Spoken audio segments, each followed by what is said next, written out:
An American revolution in talk TV is here.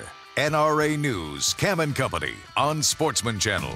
Jeff Ray, the general counsel from Beretta, is with us in studio. Jeff, I would say how are you, but considering today is the day that Maryland Governor Martin O'Malley has signed gun control into law in Maryland, I'm guessing you're not doing peachy exactly. Cam, being here with you on your show is the high point of my day so far. Let's just put it that way. Yeah, I'm not the best of moods right now.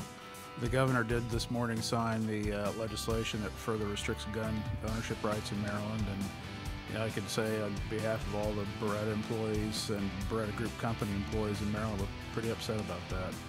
One of the things that we had talked about the last time you were here, the provision, if there's a paperwork violation for an FFL, for instance, the first penalty is a pretty hefty fine, but then the second penalty is like years in prison, right?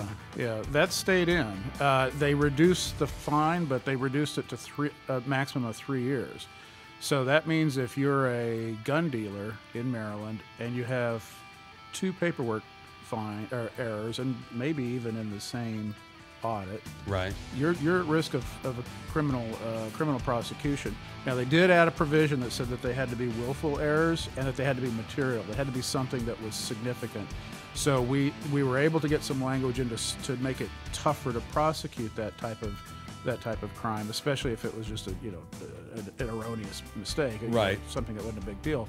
But the penalty, I mean, to think about having to serve 3 years in prison for two paperwork errors compared to, well, I don't know, what's the penalty for crack cocaine possession in Maryland? It's for first possession. It's not even that. Right. So, I mean, the sense of justice in this and the desire, it appears on the governor's part, to go after gun dealers, not just gun owners, is just shocking. NRA News, Cam and Company, Monday through Friday at 5 p.m. Eastern on Sportsman Channel.